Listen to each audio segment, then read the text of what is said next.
একজন সাধারণ বিদাতি যে নিজে আটরসি যায়, সে যায় মাজারে যায়, সে খাসে মারু জবাই করে, কিন্তু সে এই দাওয়াত দেয় না, কাউকে ডাকে না, গ্রামের কাউকে ডাকে না, কাউকে গুমরাহ করে না, আর এরকম কোনো বক্তব্য রাখে না, আর এইভাবে পথভ্রষ্ট করে না কাউকে, নিজে সে গুমরাহ মুশরিক। এই একজন লোক। আর আরেকজন লোক আছে বাংলাদেশের বড় বক্তা, বাংলাদেশে একজন বড় পীর। সে বলে আল্লাহকে পেতে হলে কোন মাস সাদেকিন, সাদেকিন মানে পীর, পীর ধরতে হবে। এই হাজার হাজার লক্ষ লক্ষ লোকের মাহফিলে ইজতেমাতে বক্তব্য করছে। কার দ্বারা বেশি ক্ষতি? হ্যাঁ, যে লোক হাজার হাজার লোকের সামনে কথা বলছে, আর তার কথায় অনেকেই ভাবছে যে সব কথা ইসলামের কথা, আল্লাহ রসুলের কথা, আর শুনে হাজার হাজার লোক গুমরাহ হচ্ছে। ইব্রাহিম আলাইহিস সালাতু সালাম তাই বলেছিলেন। এর আগে যখন দেখলেন যে বাবা আজর মুশরিক, সে নিজের হাতে মূর্তি তৈরি করছে আর তৈরি করে বিক্রি করছে, এই হচ্ছে পেটের ব্যবসা তার। বড় আফসোসের সাথে আল্লাহর কাছে দোয়া করেন, আল্লাহ রব্বে ইন্নাহুন্না আদলালনা কাসীরাম মিনান নাস, হে আল্লাহ এই মূর্তি আর এই মূর্তি পূজকরা আদলালনা কাসীরাম মিনান নাস, অসংখ্য মানুষকে গুমরাহ করেছে, অসংখ্য মানুষকে পথভ্রষ্ট করেছে। কত লোক ছিল, তারা সাদা সিধা লোক ছিল, আল্লাহকে পেতে চায়, কিন্তু তাদেরকে ভুল বুঝিয়ে দিয়েছে আল্লাহকে পেতে হলে প্রতিমা পূজা করতে হবে, লক্ষ্মী সরস্বতী কালিমার পূজা করতে হবে। তাদেরকে ভুল বুঝিয়ে দিয়েছে এই কবর পূজারীরা, পীরপন্থীরা, এই সুফি বিশ্বাসীরা, যে আল্লাহকে পেতে হলে হোসেন মনসুর হেল্লাজ ইবনে আরবির তরিকা ধরতে হবে, চিশতি হইতে হবে, না হয় কাদরি হইতে হবে, না হয় সাহারওয়ার্দী হইতে হবে, না হয় আপনার মুজাদ্দিদি হইতে হবে, না হয় আর কিছু হইতে হবে, হয় চরমনাই তরিকে আসতে হবে, না হয় শর্ষিনায় যেতে হবে, না হয় একটা কোনো তরিকা ধরতে হবে। রব্বে ইন্নাহুন্না আদলালনা কাসীরাম মিনান নাস, অসংখ্য মানুষকে গুমরাহ করেছে এরা। তাহলে এই ক্ষেত্রে ধর্মীয় বিপদ সবচাইতে বড় বিপদ। কি জন্য ধর্মীয় বিপদ? কারণ আমরা তো দুনিয়ামুখী, সেজন্য আমার কথাটি বুঝতে পারছেন না। যে যত বেশি দুনিয়ামুখী তত বুঝতে পারবেন না, আর যত বেশি দিনমুখী তত বেশি আমার কথাটি বুঝতে পারবেন। যেন একটু ব্যাখ্যার প্রয়োজন রয়েছে। আল্লাহ না করে আমার আপনার যা কিছু ধন দৌলত ছিল, বাড়ি ঘর ছিল, ভূমিকম্প আসলো, জলোচ্ছ্বাস আসলো, সব ধ্বংস হয়ে গেল, নিজেও ধ্বংস হয়ে গেলেন, কিন্তু কালিমা লা ইলাহা ইল্লাল্লাহ আপনার ঠিক আছে। আল্লাহ ছাড়া কেউ উপাস্য নেই। না কবরকে সেজদা করেন, না মূর্তিকে সেজদা করেন, না আল্লাহ ছাড়া অন্যের জন্য খাসি মুরগি জবাই করেন, না আল্লাহ ছাড়া অন্যের কাছে দোয়া করেন, না আপনি অন্ধকার অনুকরণ করেন, আল্লাহর ইবাদত বন্দেগী করেন আর রাসূলের তরিকায় চলেন। তাহলে মরে যাওয়ার পরে যে আপনার চিরকালের জীবন শুরু হলো, সেই জীবনটি কেমন জীবন হবে? জান্নাতি জীবন হবে না হবে না বলুন? জান্নাতি জীবন হবে। সব চলে গেছে, মা মরেছে, বাবা মরেছে, ছেলে মেয়ে সব মরে গেছে, নিজেও মরে গেছেন, ধন সম্পদ সব গেছে আপনার। যুবক মানুষ 25-30 বছর বয়স, তারপরে যেহেতু আপনার ইমান ঠিক আছে, 5 ওয়াক্ত নামাজ ঠিক আছে, আর শিরক বিদআতের সংমিশ্রণে ওয়ালাম ইয়ালবিসু ঈমানাহুম বিযুলম, আল্লাহ বলছেন আল্লাযীনা আমানু, যারা ঈমান নিয়ে এসেছে এবং ঈমানের সাথে তাদের ঈমানের সাথে জুলমের শিরকের সংমিশ্রণ করেনি, উলাইকা লাহুমুল আমনু, তাদের জন্য সার্বিক নিরাপত্তা রয়েছে, ওয়া হুম মুহতাদুন, এবং তারাই সঠিক পথে রয়েছে, জান্নাতের পথে রয়েছে। আল্লাহ পাক রব্বুল আলামিন বলছেন। তাহলে আপনার দুনিয়ার সবকিছু ধ্বংস হয়ে গেল, আলহামদুলিল্লাহ আমার জান্নাতটা ঠিক আছে, ঠিক আছে না? কিন্তু আপনার বাড়ি ঘর জমি জায়গা ধন সম্পদ সব ঠিক আছে, সব ঠিক আছে, কোনো বিপদ আসেনি, দুনিয়ার বিপদ আসেনি, ধর্মীয় বিপদ এসেছে। সাদাসিধে একজন মুসলমান ছিলেন, আর এক পীর এসে স্বীকার করে নিল, আর নিয়ে গিয়ে বলল যে দেখো আল্লাহকে পেতে হলে আমাদের এই জিকির করতে হবে, এই তরিকা ধরতে হবে, আর যাতে জিকির করতে করতে করতে এমন একটা স্তরে তুমি পৌঁছে যাবে যে স্তরে হুসাইন বিন মনসুর হাল্লাজ পৌঁছেছিল, যে সে সত্যি বলেছিল যে আল্লাহ, যেহেতু আল্লাহতে সে বিলীন হয়ে গেছে, ফানাফিল্লাহ হয়ে গেছে, কি করে সে বলবে যে আল্লাহ আরো সে আর আমি এখানে? বলে আনাল হক, আমি আল্লাহ। তুমি ওই রকমই আল্লাহর ওলি কামেল হয়ে যাবে। 5 মিনিটের মধ্যে আপনার ইমানকে হরণ করে চিরকালের জাহান্নামে নিয়ে চলে গেল। দুনিয়ার পাকা বাড়ি থেকে গেল, ধন দৌলত জমি জায়গা জমিদারি সব থেকে গেল, বাড়ি গাড়ি নারী সব থেকে গেল, কোনো বিপদ দুনিয়ার আসেনি, কিন্তু ইমানের বিপদ আসলো 5 মিনিটের মধ্যে আপনার ইমান কেড়ে নিয়ে চলে গেল। কত বড় বিপদ আসলো! মরে যাওয়ার পরে মরতে হবে আপনাকেও। আজকে বিপদে মরলেন না আপনি দুনিয়ার, কিন্তু বার্ধক্যের মত একদিন মরতেই হবে। 60-70 বছর, 80 বছর, একদিন মরতে হবে, সবাইকে মরতে হবে। আল্লাহর নবী দুনিয়া থেকে চলে গেছেন, সাহাবায়ে কেরামরা দুনিয়া থেকে চলে গেছেন, আম্বিয়া কেরাম তার আগে সবাই দুনিয়া থেকে চলে গেছেন, কেউ পৃথিবীতে না থেকেছে না থাকবে। কুল্লু মান আলাইহা ফান ওয়া ইয়াবকা ওয়াজহু রাব্বিকা যুল জালালি ওয়াল ইকরাম। আল্লাহ পাক রব্বুল আলামিনের সত্তা জাত ছাড়া পৃথিবীতে আর কিছুই থাকতে আসেনি। মরতে হবে একদিন, আজকে মরেন আর কালকে মরেন। হ্যাঁ, তাহলে সেখানে কি হবে? যেখানে খালিদিনা ফিহা আবাদা, চিরকাল থাকতে হবে। আপনার ঈমান হরণ করে নিল, শেষখানে আপনি এই ইয়াকিন নিয়ে মরলেন, এই বিশ্বাস নিয়ে যে আনাল হক, আমিও মানসুর হাল্লাজের মতো আনাল হক ফানা ফিল্লাহ হয়ে গেছি। ওয়াহাদাতুল ওজুদ, পৃথিবীর সবকিছুই হচ্ছে এক। আল্লাহ আর মাবুদ আর আব্দ, বান্দা আর মাবুদ সবকিছু এক হয়ে যায় যখন আল্লাহকে পেয়ে যায় তখন। তাহলে বলুন আপনি কোথায় যাবেন? জান্নাতে যেতে পারবেন না চিরকালের জাহান্নাম? ইন্নাল্লাযীনা কাফারু মিন আহলিল কিতাব, যারা কুফরি করলো, ওয়াল মুশরিকিনা, যারা শিরক করলো, বলে যে আনাল হক, আমি আল্লাহ, মুশরিক। বরং বড় মুশরিক, ফিরআউনের মতো মুশরিক, যে ফিরআউন বলেছেন আনা রাব্বুকুমুল আ'লা, আর হোসেন বিন মানসুর হাল্লাজ বলেছেন আনাল হক। পার্থক্য আছে দুই কথায়? কোনো পার্থক্য নেই।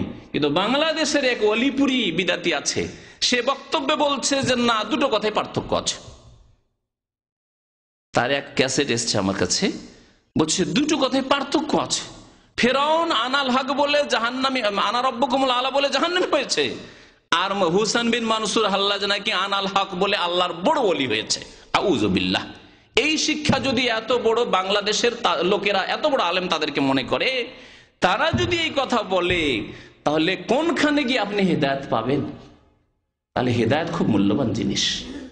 সঠিক পথ, রাসূলের পথ পাওয়া, মিল্লাতে রাসূলুল্লাহ পাওয়া খুব কঠিন জিনিস, খুব মূল্যবান জিনিস। একে খুঁজতে হবে, সন্ধান করতে হবে। এর জন্য আল্লাহ যে বিবেক বুদ্ধি দিয়েছে তাকে কাজে লাগাইতে হবে, পরিশ্রম করতে হবে।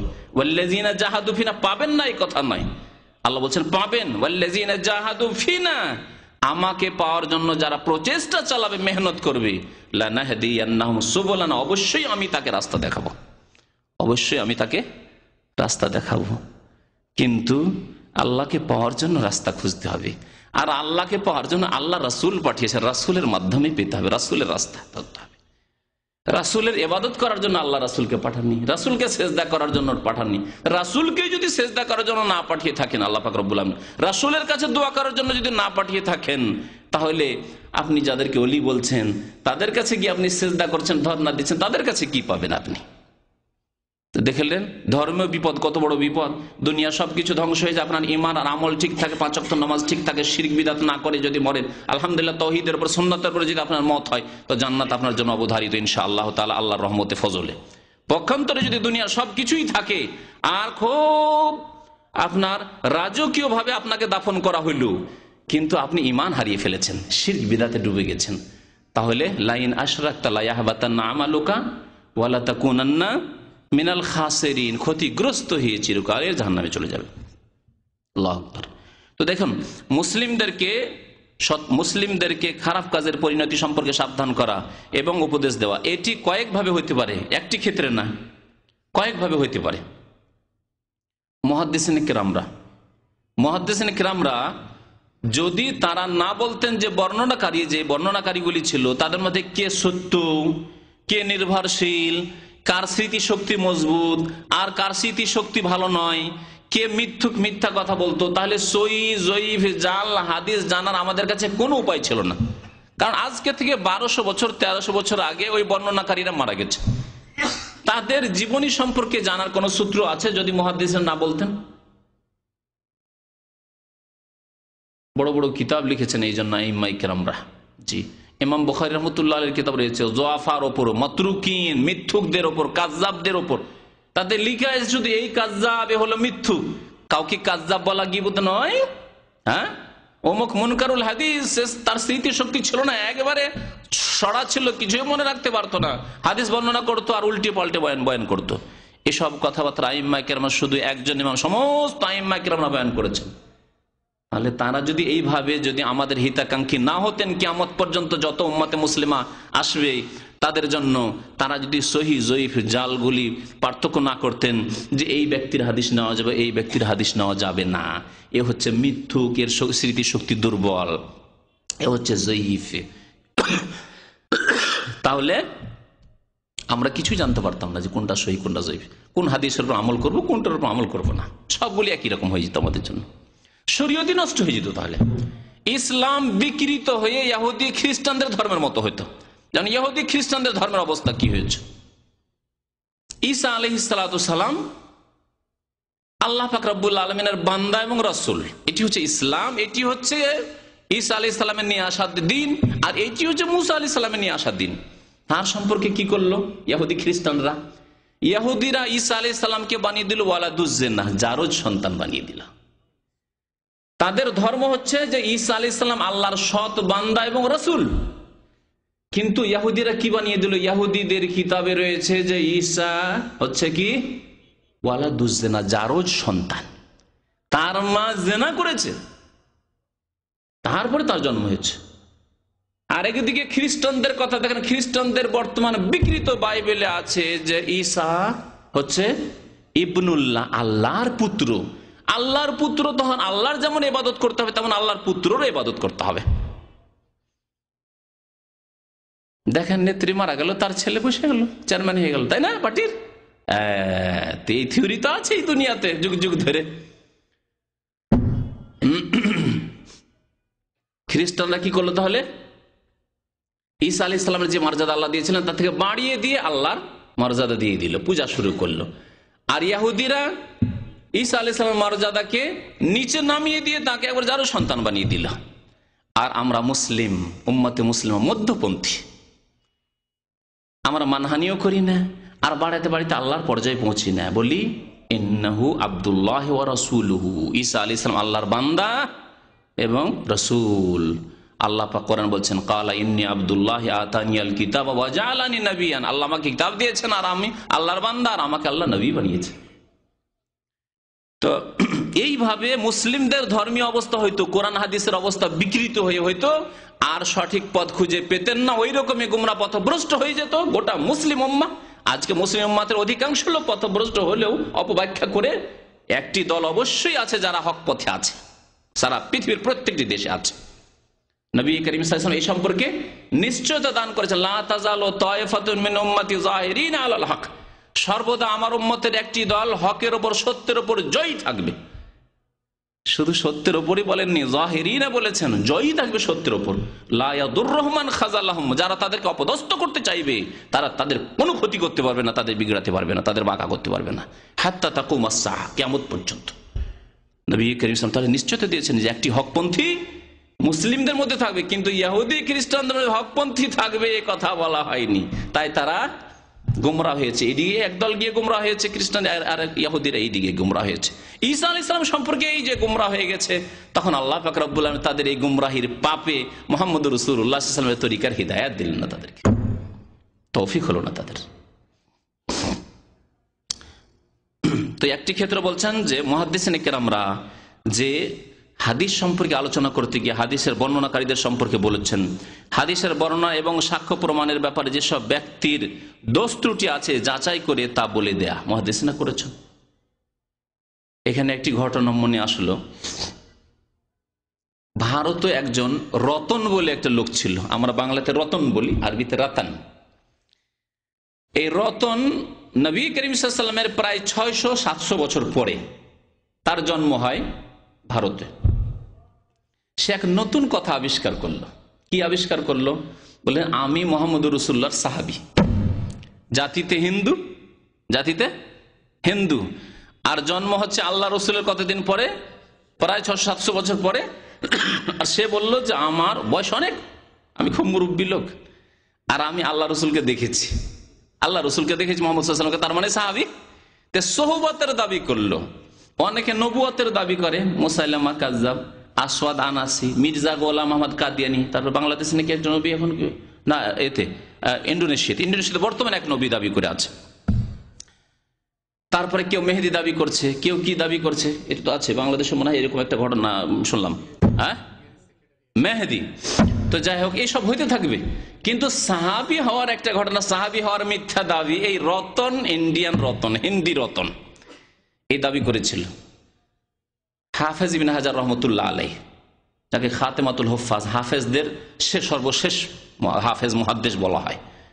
তার বহু কিতাব রয়েছে, বুখারী শরীফের ভাষ্য, যেমন ইমাম নওয়াবী রাহমাতুল্লাহ আলাইহি সম্পর্কে বললাম, মুসলিম শরীফের ভাষ্য রয়েছে তার, বুখারী শরীফের ভাষ্য ফতুল বারী হচ্ছে হাফিজ ইবনে হাজার রহমাতুল্লাহ, বহু কিতাবের লেখক তিনি ইমাম যাহাবী রাহমাতুল্লাহ আলাইহি একজন মুহাদ্দিস, এবং এইরকম অনেক মুহাদ্দিসিনে কেরামরা তাদের এই সম্পর্কে, রতন সম্পর্কে বলছেন।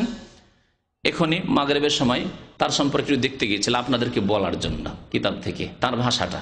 ইমাম যাহাবী রাহমাতুল্লাহ বলছেন রাতানুল হিন্দি ওয়ামা আদরাকা মা রাতানুল হিন্দি।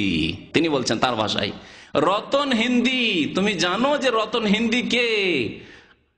সে 600 বছর পরে এসেছে আল্লাহর নবীর, ওয়াদ্দা সোহবা, তার সে সাহাবী হওয়ার দাবি করেছে, দাজ্জালুন মিনাদ দাজ্জাল, এক বড় দাজ্জাল ছিল সে। কি বলছেন তার সম্পর্কে? সে একজন বড় দাজ্জাল ছিল। গীবত নয়, এটা গীবত নয় কি যে একজনকে দাজ্জাল বলা হইল? গীবত। কিন্তু এই গীবত করা শুধু জায়েজ, ফরজ যদি এই গীবত তারা 700 বছর আগে না 800 বছর আগে, 852 হয়ে যেতে ইমাম হাফিজ ইবনে হাজার রহমতুল্লাহর ইন্তেকাল, অষ্টম শতাব্দীতে ইমাম যাহাবী রহমতুল্লাহ ইন্তেকাল, তারা যদি না বলতেন এই কথা যে এই ছিল একজন দাজ্জাল, ইদ্দা সোহবা, সাহাবী হওয়ার দাবি করেছে, তাহলে আমরা জানতাম কি করে? ভাবতাম যে হইতে পারে রতন নামে একজন হয়তো নিউ মুসলিম হয়েছিল, ভাবতাম না? আর হতেও পারে সে জিনের মতো হয়তো 700 বছর বয়স পেয়েছে আর নবীকে দেখেছে, এই কথা ভেবে নিতাম আমরা। কিন্তু মুহাদ্দিসিনে কেরাম রাহমাতুল্লাহি আলাইহিম আজমাইন আমাদেরকে সাবধান করেছে। এখন যদি ভারতে যার জানা আছে তার সামনে কেউ যদি বলতে পারে কেউ যে রতন বলে একজন লোক ছিল, সে আল্লাহর নবীর নাকি সাহাবী, তখন চট করে বলবেন আপনি যে সে তো একজন মৃত্যু দাজ্জাল ছিল। আমাদের মুহাদ্দিসিনে কেরামরা আগেই বলেছে, 800 বছর আগে আমাদেরকে সাবধান করেছেন তার থেকে, বুঝতে পারছেন? তাহলে আইম্মা কেরামরা সাবধান করেছেন যাতে করে আমরা হাদিসের সহিহ জয়ীফ কোনটা আল্লাহ রসুলের কথা, কোনটা আল্লাহ রসুলের কথা নয় নিতে পারি। একটি জাল হাদিস আছে, শোনাই, যদি জাল সহির পার্থক্য না করে দিতেন মুহাদ্দিসিনে কেরামরা এইভাবে, তাহলে আমরা বুঝতে পারতাম না। একটি জাল হাদিসে কি আছে জানেন? যখন তোমরা বড় কঠিন সমস্যায় পড়বে আর এই সমস্যা থেকে কোনো উদ্ধারের রাস্তা পাচ্ছ না, তখন ফাস্তাইনু বিআহলিল কবুর, তখন কবরবাসীর কাছে সাহায্য কামনা করিও, তখন কবরবাসীর কাছে সাহায্য কামনা করি। বলুন, এই জাল হাদিস 18 সিরা জানবে তাহলে তো কবর পূজা ছাড়বে। ফুরফুরারা, মাঝভান্ডারীরা, শাহজালালরা, এরা যতগুলি মাজার রয়েছে ভারত, পাকিস্তান, বাংলাদেশে, তারা জাল আর সহিহ জয়ীফের পার্থক্য জানবে, জানার চেষ্টা করে, ওয়াল্লাযিনা জাহাদু ফিনা, প্রচেষ্টা চালাবে, তাহলেই তো হবে। মুহাদ্দিসিনে কেরামরা সতর্ক করে দিয়েছেন যে এটি মওযু, মিথ্যুকদের এই কথা, এটি আল্লাহ রসুলের কথা নয় যে বড় মুসিবতে পড়লে তোমরা কবরওয়ালার কাছে, মৃতর কাছে, অসহায়ের কাছে সাহায্য চাইবে না, হাইয়ুল কাইয়ুমের কাছে সাহায্য চাইবে। আল্লাহু লা ইলাহা ইল্লা হুয়াল হাইয়ুল কাইয়ুম, তার কাছে সাহায্য চাইতে হবে। দেখলেন কিভাবে মুসলিম জাতিকে গোমরাহ করার জন্য জাল হাদিস গড়া হয়েছে।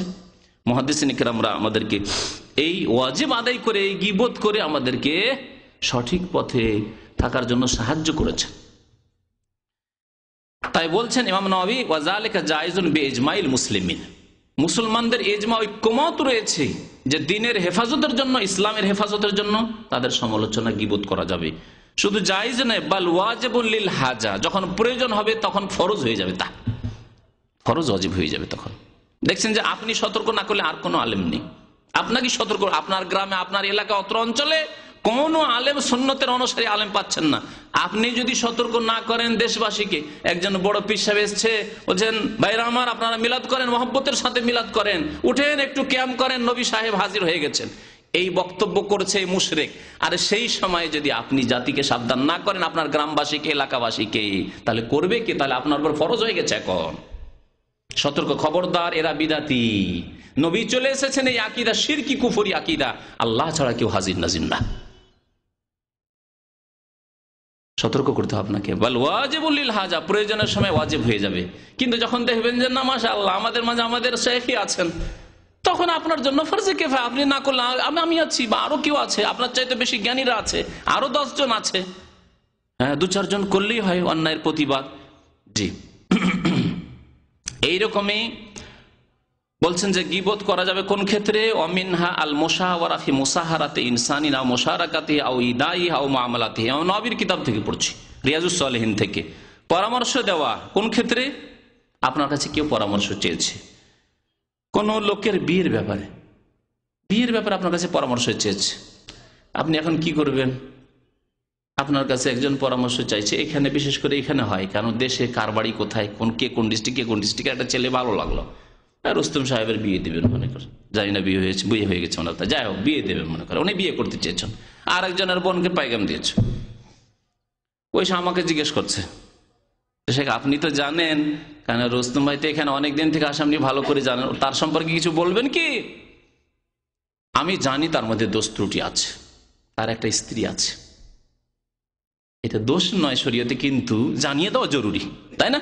যে বোন দেবে সে জেনে শুনে দেবে, আপনি বিয়ে করুন কিন্তু ধোকা দিও না, কারণ অনেকে ধোকা দিয়ে বিয়ে করে না, এক ডিস্ট্রিক্ট থেকে এক ডিস্ট্রিক্টে চলে গেল, আর আমাদের সে মেয়ে তো সস্তা, খোঁজ খবর নিল তার বাড়িতে কি আছে না আছে, বললো যে আমার বিয়ে শাদী হয়নি, বিয়ে শাদী হয়নি বলে 3-4টি বিয়ে করে গেছে, অনেক লম্পট লোক এইভাবে 3-4টি, একটা চিটাগাঙে, একটা খুলনাতে, একটা সিলেটে, একটা কোথায় বিয়ে করে গেছে,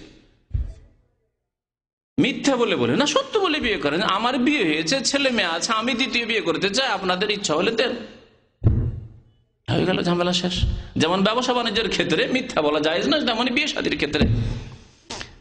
আর ও বলেছে যে না আমার বিয়ে শাদী হয়নি, আমি বিয়ে করবো আপনার বোনকে, আমাকে জিজ্ঞেস করছেন, আমি তো জানি যে ওর 2টা ছেলে আছে, তাহলে এখন আমি কি লুকিয়ে রাখবো নাকি?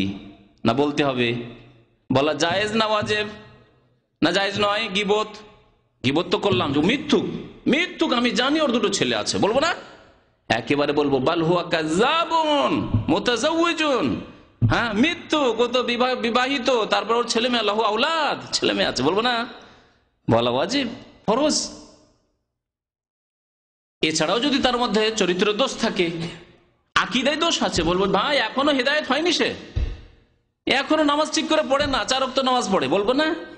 বলতে হবে, কারণ আপনি নামাজি ছেলে খুঁজছেন, আপনি ভালো ছেলে খুঁজছেন, আপনি একজন মুসলিম হিসাবে আপনি মুসলিমকে দিতে চাইছেন।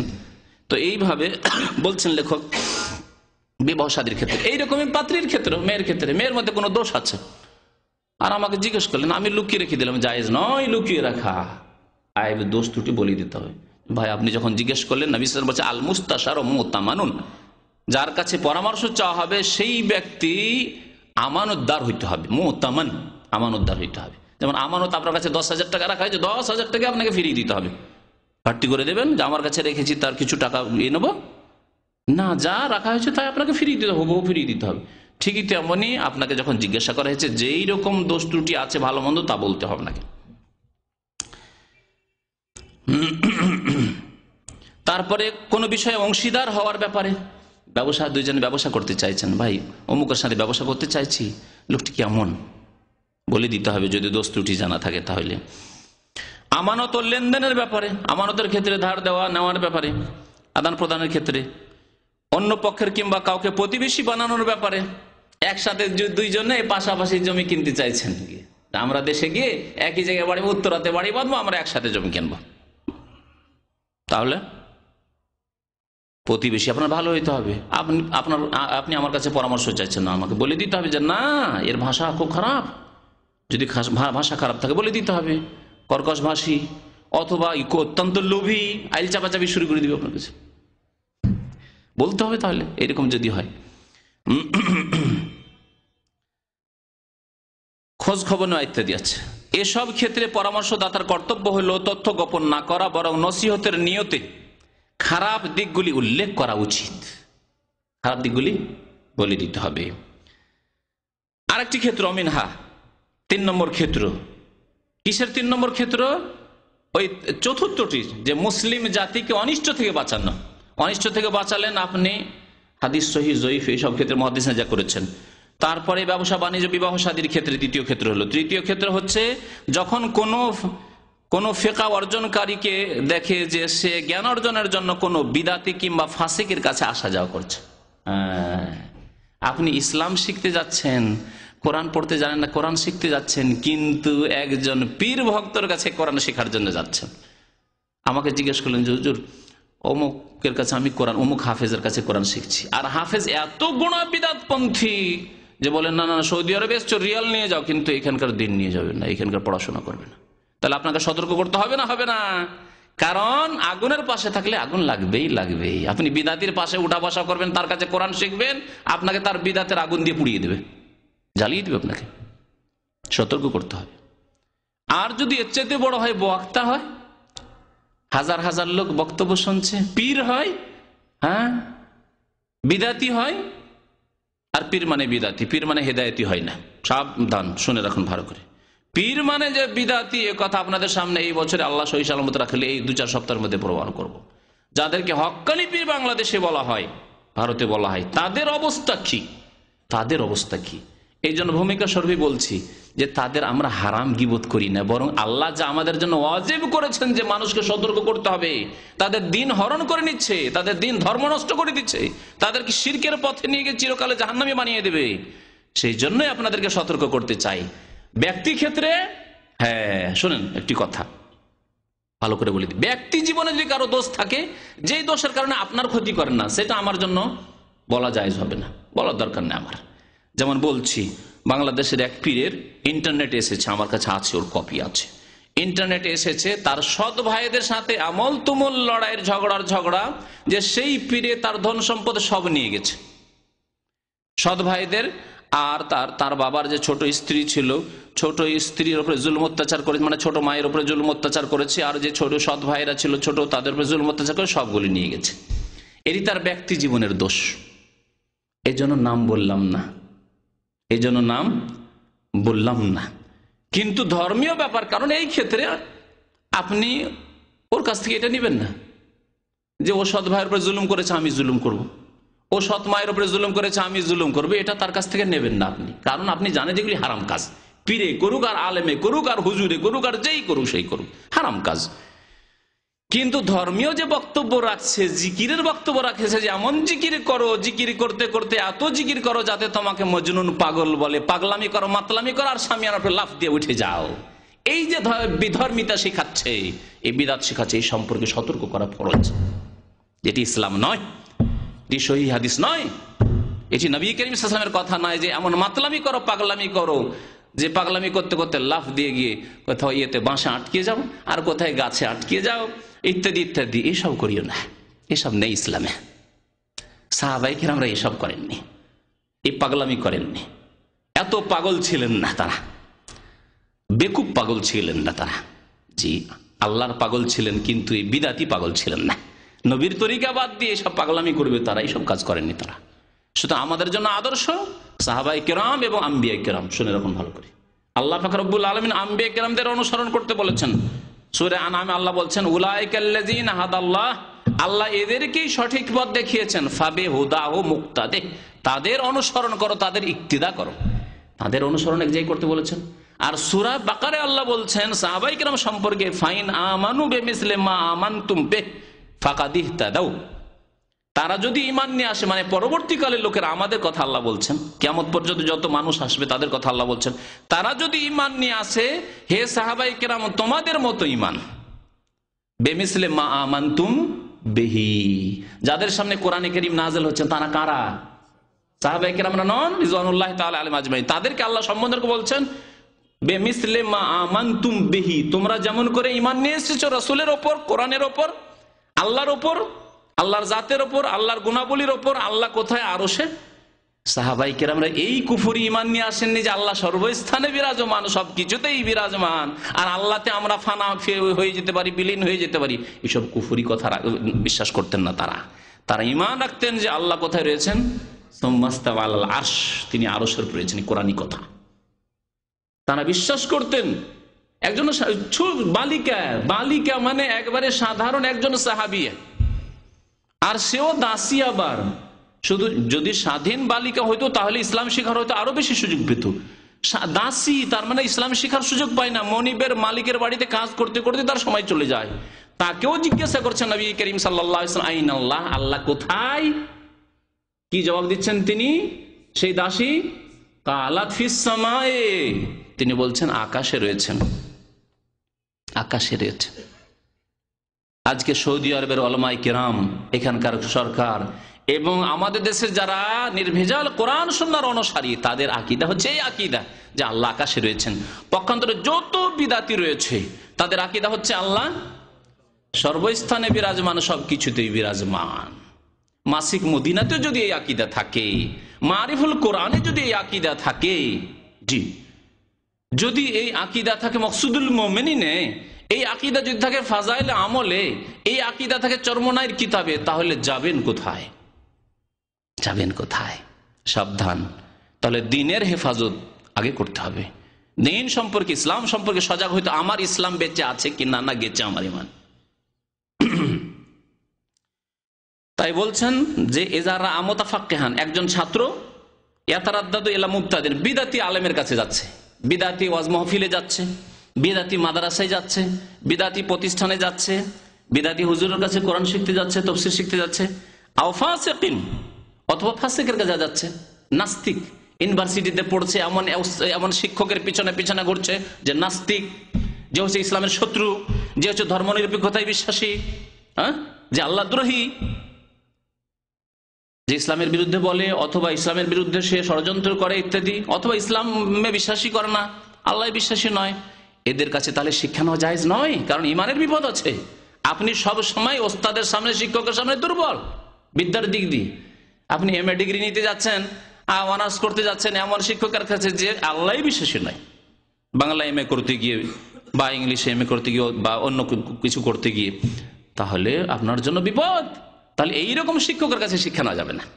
হ্যাঁ, মুসলিম শিক্ষক খুঁজেন আপনি, এমন ইউনিভার্সিটিতে আপনি পড়াশোনা করেন, যদি পড়াশোনা করতে হয় যেখানে মুসলিম রয়েছে, যারা আল্লাহ এক, আল্লাহ বিশ্বাসী, রাসূলে বিশ্বাসী, আখিরাতে পরকালে বিশ্বাসী। কিন্তু আপনি নাস্তিকের কাছে পড়বেন আর বলবেন যে না আমি তো দুনিয়া শিখছি, আমার ছেলে তো বাংলা সাহিত্যে এমএ করছে, অথচ ইসলামের দুশ্মনের কাছে করছে, জায়েজ নয়, কারণ তার প্রভাব আপনার উপর পড়ে যাবে।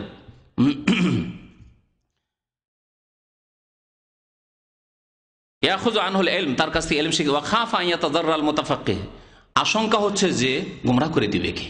এরা যদি ওয়াজ মাহফিলে বিদাতীদের যায়, পীরদের যায়, তাহলে পথভ্রষ্ট হয়ে যাবে। ফাআলাইহি নাসিয়াতু বিবায়ানি হালিহি, তার অবস্থা বর্ণনা করে দিতে হবে। তার হিতাকাঙ্ক্ষী হওয়া হচ্ছে তার অবস্থা বর্ণনা করা যায়। দেখো তোমার এই যে পীরের কাছে যাচ্ছ, তুমি যে আলেমের কাছে যাচ্ছ, এরা হচ্ছে বিদাতি, এদের ম্যাগাজিন পত্রিকা বিদাতি, এদের লিখা তাফসীর বিদাতি, এদের ব্যাখ্যা ইসলামের ব্যাখ্যা হচ্ছে বিদাতি ব্যাখ্যা, বলে দিতে হবে। একটি শর্তের সাথে, উদ্দেশ্য হচ্ছে সংশোধন করা আর হিতাকাঙ্ক্ষী হওয়া, শত্রুতা, ব্যক্তি শত্রুতা যাতে না থাকে। আমার মধ্যে ব্যক্তি শত্রুতা, আক্রোশ কিছু নেই, পার্থিব আমার জমি জায়গা নেই, তার সাথে ঝগড়া নেই, পদ নিয়ে ঝগড়া নেই, নেতৃত্ব নিয়ে ঝগড়া নেই, কোনো টাকা পয়সা নেই, দুনিয়ার স্বার্থ নেই, কোনো ঝগড়া বিবাদ নেই। কারণ ঝগড়া বিবাদ থাকলে হয়তো বেশি করে কথা বলে দিতে পারি, এইরকম হতে পারে। এইরকম হইতে হবে, অন্তর পরিষ্কার হইতে হবে যে আল্লাহ সন্তুষ্টের জন্য বলছি। এইভাবে কেউ যদি ফাসেক থাকে, 5 নম্বরে বলছেন আইয়াকুনা মুজাহিরান বিফিসকিহি, একজন লোক স্পষ্ট ফাসেক, যদি ফাসেক কি করে, পাপ করছে, খোলাখুলি পাপ করছে, তাহলে তার সম্পর্কে বলে দিতে হবে যে এই লোকটি মদখোর, এই লোকটি ব্যভিচারকারী, এই লোকটি হচ্ছে চোর, বলে দিতে হবে। হয়তো জানেন না, তার সাথে বন্ধুত্ব করেছে, চোরের সাথে বন্ধুত্ব করেছে, জানেন না, দেশের চোর, এখানে জানেন না, আপনি ওই এলাকার লোক জানেন যে এই লোকটি চোর, তাহলে সতর্ক করে দিতে হবে। অথবা জুলুম করে, এই লোক হয়তো ধোঁকা খেয়ে যাবে, তাকে ধার দিয়ে দেবে বা তার সাথেও টাকা পয়সার আদান প্রদান করে ইত্যাদি ক্ষতি হতে পারে। 6 নম্বরে সংক্ষেপে শেষ করি, 6 নম্বরে হচ্ছে গীবত করা পরিচিতির জন্য, পরিচয় দেওয়ার জন্য। বললেন যে তরিকুল ইসলাম, তরিকুল ইসলাম 3-4টা আছে, দাম আমি চিনতে পারছি কোন তরিকুল ইসলাম। তখন একজন তরিকুল ইসলাম, তার মধ্যে কানা আছে, বলবেন যে ওই যে কানা তরিকুল ইসলাম আছে, আইব হলো না, দোষ বলা হলো না। বা অত খোড়া আছে, ল্যাংড়া, বলছে ওই যে অমুক ল্যাংড়া, অমুক খোড়া, খোড়া তরিকুল ইসলাম, খোড়া আব্দুল্লাহ, বলা যাবে না, বলা যাবে না। হ্যাঁ, এইরকম ভাবে পরিচয় দেওয়ার জন্য বলা যাবে, কিন্তু এই পরিচয় না দিয়েও যদি চিনিয়ে দিতে পারেন তাহলে যথেষ্ট। অমুক ডিস্ট্রিক্টের বললেন, হয়তো পাবনার বললেন, ঢাকার বললেন, যে ওতে চিনে নিল যথেষ্ট। যদি না চিনতে পারে তাহলে বলা যাবে, খোড়া বলা যাবে, কানা বলা যাবে, বন্ধ বলা যাবে, হাত ভাঙা বলা যাবে, ইত্যাদি, টুন্ডা বলা যাবে, বলা যাবে, পরিচয় দেওয়ার জন্য বলা যাবে। আত-তারিফ ফাইদা কানাল ইনসানু মারুফান বিলাকাবিন, যেমন আমাস, মুহাদ্দিসিনদের মধ্যে একজন আমাস ছিলেন, তার চোখ উঠেছিল, হ্যাঁ, কানা। আরাজ, খোড়া। আসাম মানে বধির, কানে শুনতো না, বইরা। ওয়াল আমা, চোখের অন্ধ। ওয়াল আহুয়াল, টেরা, সেটা বুঝেন না, ব্যাখ্যা হয়ে দেখে আহুয়াল। যা যা তারিফ বেজালিকা, ইমাম নবী রাহমাতুল্লাহ বলছেন যে জায়েজ আছে, যে কাকে বলে টেরাকে টেরা বলবেন, হাত নেই টুন্ডা বলবেন, পরিচয় দেওয়ার জন্য, যদি লোকে চিনতে না পারে। ফাহাযিহি সিত্তাতু আসবাবিন, এই 6টি কারণে গীবত করা যাবে। যাকারাহাল উলামা, ও উলামায়ে কেরামরা তা উল্লেখ করেছেন কিতাবে। ওয়া আকসারুহা মুজমাউন আলাইহি, আর প্রায়গুলির উপরে ইজমা রয়েছে, ইখতিলাফ নেই। তারপরে দলিল দিয়েছেন, কয়েকটি দলিল পেশ করেছেন। নবী করিম সাল্লাল্লাহু আলাইহি ওয়াসাল্লামের জামানায় এরকম ঘটনা ঘটেছে। ফাতেমা বিনতে কায়েস রাদিয়াল্লাহু তাআলা আনহা, তাকে পয়গাম দিয়েছিল আবু জাহাম এবং মুয়াবিয়া। নবী করিম সাল্লাল্লাহু আলাইহি ওয়াসাল্লাম বলেন যে আবু জাহাম পরামর্শ নিতে এসেছেন ওই মহিলা ফাতেমা বিনতে কায়েস। নবী সাল্লাল্লাহু আলাইহি ওয়াসাল্লাম বলেন যে আবু জাহাম ফালা ইয়াযাউ আসাওয়ান আতিকিহি, এত স্ত্রী মার, এর আগে বিয়ে করেছে, খুব মারতো স্ত্রীকে। নবী সাল্লাল্লাহু আলাইহি ওয়াসাল্লাম বলেন যে দেখো, আবু জাহাম নিজের কাঁধ থেকে লাঠি রাখেন না, সবসময় লাঠি নিয়েই থাকে, বিয়ে করলে মারতে শুরু করবে বাড়ি নিয়ে গিয়ে। এই এক দোষ। মুয়াবিয়া, যিনি আল্লাহু আকবার, আল্লাহ কি করতে পারেন, যেই মুয়াবিয়াকে আল্লাহ পাক রব্বুল আলামিন রাষ্ট্রপ্রধান খলিফাতুল মুসলিমিন বানিয়ে দেন, সেই মুয়াবিয়া আল্লাহর নবী যখন এই ঘটনা বলেন হিজরতের প্রথম দিকে, বলছেন ফাসলুকুন লা মাল, ওকে বিয়ে করবে, ও তো ফকির, ওর বাড়িতে কিছুই নেই, খাবার নেই, কি খাওয়াবে তোমাকে। আল্লাহ কোথায় পৌঁছে দিতে পারেন মানুষকে। সলুকুন লা মাল, ওর কাছে পয়সা নেই, তাহলে কাকে বিয়ে করবে। ওয়ালাকিন ইনকেহি ওসামা, যাও ওসামা যে আছে যায়েদ বিন হারেসার ছেলে, আমার নাতি, ওই যে নবী সাল্লাল্লাহু আলাইহি সাল্লাম যে ছেলে বানিয়েছিলেন, ওই যায়েদ বিন হারেসা তার ছেলে, তাকে বিয়ে করে নাও। ওসামা দেখতে পারে কালো চুকচুকি আফ্রিকানদের মতো। ফাতেমা বলছে আমার রুচি হচ্ছিল না বিয়ে করার জন্য, রুচি হচ্ছে না, বারবার নবী সাল্লাল্লাহু বলছেন না তুমি ওসামাকে বিয়ে করো, ওসামাকে বিয়ে করো। ভাবলাম যে আল্লাহ নবীর কথা, একদিকে কালো রুচি হয় না, আরেকদিকে নবীর কথা, কোনটা নি, এই চিন্তায় পরেশান। তারপর বলছেন যে চিন্তা করলাম, যা কালো কালো যা আছে আল্লাহ নবী বলছেন, আমি কবুল করে নিলাম। ইয়া রাসূলুল্লাহ বিয়ে পড়িয়ে দেন, আমি ওসামাকে বিয়ে করবো, ঠিক আছে। ফাজালা ফিহি খায়রান কাসীরান, আল্লাহ আমাকে তাতে অনেক মঙ্গল দান করলেন। সুবহানাল্লাহ। নবীর উপদেশ মোতাবেক চললে দুনিয়া আখিরাত সব ক্ষেত্রে ফায়দা রয়েছে, সব ক্ষেত্রে ফায়দা রয়েছে। ওয়ামান ইউতিল্লাহ ওয়া রাসূলাহু ফাকাদ ফাজা ফাওজান আযীমা, যারা আল্লাহ এবং রাসূলের আনুগত্য করবে, রাসূলের কথা মানবে, সেই ব্যক্তি দুনিয়া আখিরাত সব সময় বড় কামিয়াব হবে, সফলতা হাসিল করবে। আল্লাহ যেন আমাদেরকে তৌফিক দান করেন, নবী করিম সাল্লাল্লাহু আলাইহি ওয়াসাল্লামের তরিকায় চলার যেন তৌফিক দান করেন, সুন্নাত মোতাবেক আমাদেরকে চলার তৌফিক দান করেন, বিদআত থেকে আমাদেরকে বেঁচে থাকার যেন তৌফিক দান করেন। আল্লাহ রাব্বুল আলামিন আমাদের গুনাহ খাতা যেন মাফ করে দেন। আল্লাহ পাক রব্বুল আলামিন আমাদেরকে দ্বীনের খেদমতে যেন তৌফিক দান করেন। ব্যক্তি স্বার্থের ঊর্ধ্বে আমাদেরকে চলার যেন তৌফিক দান করেন। ব্যক্তি স্বার্থের ওপরে যেন ইসলামের স্বার্থকে, ঈমানের স্বার্থকে, দ্বীনের স্বার্থকে রাখার তৌফিক দান করেন। আল্লাহ আমার সবার অন্তরে যেন ইখলাস দান করেন। আমাদের যেসব ভাইরা অসুস্থ রয়েছেন তাদেরকে সুস্থতা দান করেন। যেসব ভাইদের আত্মীয় স্বজন অসুস্থ রয়েছে, বালা মুসিবত বিপদে রয়েছে, আল্লাহ যেন বালা মুসিবত বিপদ আপদ দূর করে দেন। যারা ইন্তেকাল করেছেন আল্লাহ তাদেরকে যেন জান্নাতবাসী করেন। যেসব ভাইরা হজ করেছেন তাদের হজ যেন কবুল করেন। যেসব ভাইরা হজ এখনো করতে পারেন আল্লাহ যেন তাদেরকে হজ ফরজ আদায় করার তৌফিক দান করেন। আল্লাহ আমাদেরকে 5 ওয়াক্ত নামাজ কায়েম করার তৌফিক দান করেন। বিশেষ করে ফজর নামাজ আমাদেরকে জামাত সহকারে আল্লাহ কায়েম করার তৌফিক যেন দান করেন। হারাম থেকে, পাপ থেকে, অন্যায় কাজ থেকে বেঁচে থাকার আল্লাহ যেন তৌফিক দান করেন। আল্লাহ দুনিয়াতেও সুখী করেন, আখিরাতেও যেন সুখী করেন, জাহান্নামের আযাব থেকে যেন মুক্তি দান করেন। রব্বানা আতিনা ফিদ দুনিয়া হাসানা ওয়া ফিল আখিরাতি হাসানা ওয়া কিনা আযাবান নার। সাল্লাল্লাহু আলা নবিয়িনা মুহাম্মদ ওয়া আলা আলিহি ওয়া সাহবিহি আজমাইন।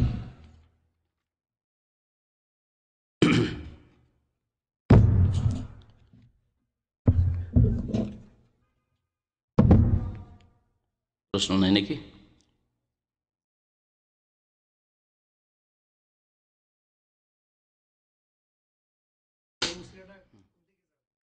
ওসিলা মানে নৈকট্য, ওসিলার অপব্যাখ্যা করে। দেখেন, ইহুদি খ্রিস্টানরা তাদের ধর্মকেই পরিবর্তন করে বিকৃত করে দিয়েছে, আর বিদাতি আলেমরা কোরআন এবং হাদিসের অপব্যাখ্যা করেছে জনসাধারণকে কানাকা হাইকোর্ট দেখাবার জন্য। কানাকা হাইকোর্ট দেখিয়েছে, বুঝতে পেরেছেন? গুমরাহ করেছে এদেরকে। আল্লাহ বলছেন ইয়া আইয়ুহাল্লাযীনা আমানুত্তাকুল্লাহ, হে ঈমানদার মানুষেরা আল্লাহকে ভয় করো আর আল্লাহর নৈকট্য সন্ধান করো। ওসিলা মানে আল কুরবাহ।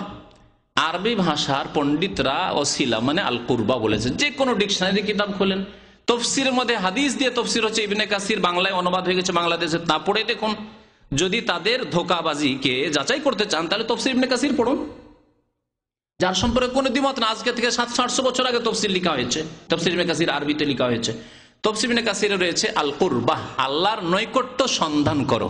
এখানে কি পীর সন্ধান করো? পীর কি নৈকট্য নাকি?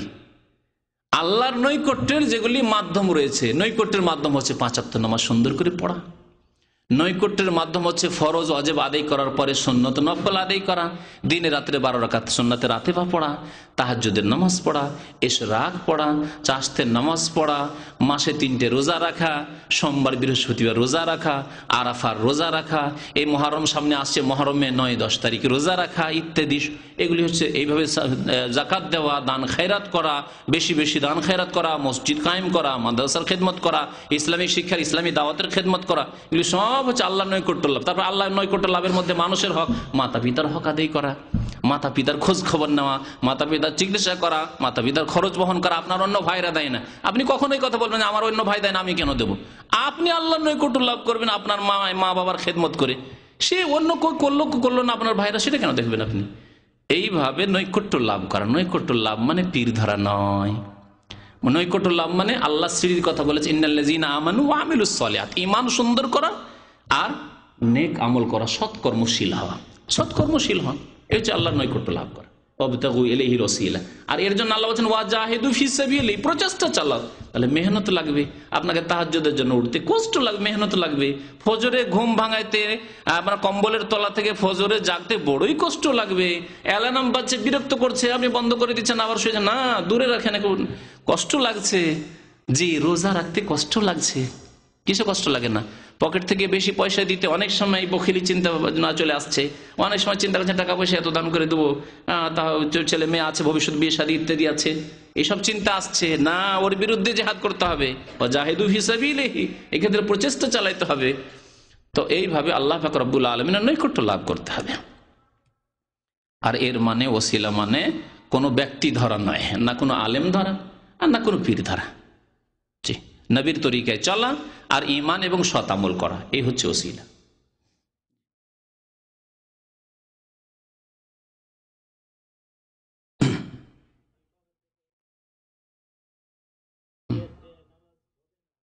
নামাজ বরং বন্ধ করে দেওয়াই জরুরি আপনার জন্য, কারণ আপনি যদি বন্ধ না করেন তাহলে আরেকটি রাস্তা থাকছে যে রিং হইতেই থাকবে। রিং হইতে থাকলে মসজিদের যত মুসল্লি আছে সমস্ত মুসল্লি নামাজ খারাপ করলেন আপনি, তাই না? আর আপনি যদি চট করে নিয়ে বন্ধ করে দেন, একবার অফও করে দেন, সামনে নিয়ে এসে অফ করেন, কারণ অফ করার সময় অনেক সময় সুইচ দেখতে হইতে পারে, সামনে নিয়ে আসেন, আপনার ব্যক্তিগত নামাজের একটু খুশু গেল, আপনার ক্ষতি হলে, কিন্তু অন্য কারো ক্ষতি হতে দিলেন না। তাহলে বড় ক্ষতি থেকে বাঁচার জন্য ছোট ক্ষতিকে অনেক সময় স্বীকার করতে হবে। ফিকার কিতাবাইতে আছে আখাফুদ দারারাইন, মানে দুইয়ের এক হবে, দুটো ক্ষতির একটা ক্ষতি হবে, তাহলে কোনটা ক্ষতি গ্রহণ করতে হবে? ছোট ক্ষতি। রোজা রমজানের দিন আর একটা ছেলে ডুবে যাচ্ছে পানিতে, এখন হয় আপনাকে রোজা ছাড়তে হবে ওকে উদ্ধার করার জন্য, আর না হইলে ছেলেটা মরবে। ছেলে উদ্ধার করলে রোজা ছাড়তে হবে। ক্ষতি তো দুই দিকে, এদিকে রোজা নষ্ট হোক ক্ষতি, রমজানের দিন রোজা ছেড়ে দেবো, আর ওইদিকে ছেলেটাকে বাঁচানো ওটাও জরুরি। না বাঁচাইলে খুব বড় ক্ষতি হয়ে যাবে। কোনটা বড় ক্ষতি? ছেলেটা চলে যাবে। আর রোজা আপনি কাজা করতে পারেন, কিন্তু ছেলেটাকে আর পাওয়া যাবে না, মরে গেলে, পানি খেয়ে ডুবে মরে গেলে। আখাফুদ দারারাইন একে বলা হয়েছে, আখাফুদ দারারাইন, দুই ক্ষতির হালকা ক্ষতিটাকে বরণ করতে হবে। বহু মাসলা মাসাইলের ক্ষেত্রে এই সমস্যা আসবে, এটা আসবে। আজকে এক মাসলা এসছে আমার কাছে টেলিফোনে, ওই ভাই হয়তো আসছেন কিনা, শুক্রবার করে আসেন, বলছে তার দুষ্ট শয়তান মুদির এসে বলছে, আল্লাহু আকবার, এত ফাসেক মুদির হয়, ইসলাম দ্রোহী মুদির, সে বলছে যে তুই দাড়ি রাখতে পারবি না। তো বলছে আমি দাড়ি রাখবো না, তাহলে চলে যাব। তো বলছে যে রাখলে ছোট করে রাখ, হয় দাড়ি এক্ষুনি মন্ডন করে আয়, আর না হলে ছোট করে আয়। এখন কি করবে সে? কি করবে সে? প্রথম মাসলা হচ্ছে যে সে যদি চলে যেতে পারে, ঋণ মুক্ত হয়ে যেতে পারে, আর আলহামদুলিল্লাহ আল্লাহর উপর তাওয়াক্কুল করতে পারে, আল্লাহর সন্তুষ্টির জন্য যদি এই রিজিক ছেড়ে দেয়, আল্লাহ ওর চাইতে ভালো আল্লাহ ব্যবস্থা দেবেন। এই ঈমান ইয়াকিন যদি মজবুত থাকে তাহলে চলে যাক, আর ঋণ মুক্ত হয়ে গেছে, কারণ 1.5-2 লাখ টাকা হয়তো খরচ করে এসছে সে, ঋণ মুক্ত, ঋণের বোঝা আছে, দেশে গিয়ে ঋণ আমার পরিশোধ করার কোনো উপায় নেই, ভিটে মাটি বিক্রি করে দিতে হবে, এই অবস্থা অনেকের এরকম আছে। তাহলে তাকে আখাফুদ দারারাইন, একটা হচ্ছে মুন্ডন করা, এটা হচ্ছে বেশি ক্ষতি, একটা হচ্ছে একটু দাড়ি ছোট করা। তাহলে আপাতত হালকা ক্ষতিটাকে বরণ করে নিয়ে 2-4 মাস থেকে আমার ঋণটা কোন রকম পরিশোধ করি, তারপরে এই শয়তানকে মাস সালাম, ইসলামিক সালাম নয়, মানে ওর ছাড়ো, একে ছেড়ে তালাক দিয়ে যাও, তাই না? কথা হচ্ছে যে এইরকম শরীয়তে বহু মাসলা মাসাইল আসবে, যেসব কাওয়ায়েদ রয়েছে ফিকার, তো এরকমই আপনার এই ব্যাপারটি। জি, মোবাইল অবশ্যই বন্ধ করে দিতে হবে। জি,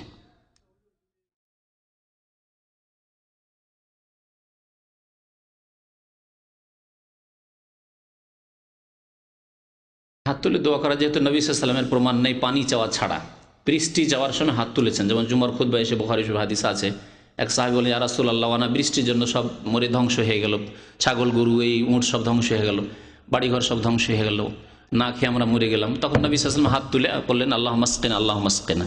এই বৃষ্টি চাওয়া ছাড়া অন্য কোনো বিপদ আপদের জন্য হাত তুলে সম্মিলিত দোয়া করার কোনো প্রমাণ নাই। সেই জন্য ওলামারা বলছেন যে হাত না তুলে এমনি দোয়া করেন, এমনি দোয়া করেন, এটি হচ্ছে সুন্নত তরিকা, যে কোনো সময় দোয়া করেন। আর ব্যক্তিগত যদি একা দোয়া হয় তাহলে একা হাত তুলে দোয়া করেন, কোনো সমস্যা নেই। সম্মিলিত দোয়া এরকম অনুষ্ঠানে না করাই উচিত। বৃষ্টির জন্য করা যাবে, নবী সাল্লাল্লাহু আলাইহি ওয়াসাল্লাম তুলেছেন। জুমার দিনে যেমন খতিবরা হাত তুলে শুধু বৃষ্টি চাওয়ার সময়, আর অন্য সময় নেই। আর অনেকে তুলে থেকেই যায়। হ্যাঁ, আসলে নবী সাল্লাল্লাহু আলাইহি ওয়াসাল্লাম বৃষ্টি চাওয়া ছাড়া অন্য কোনো দোয়ার জন্য হাত তোলেন নিজে জুমার খুতবায়।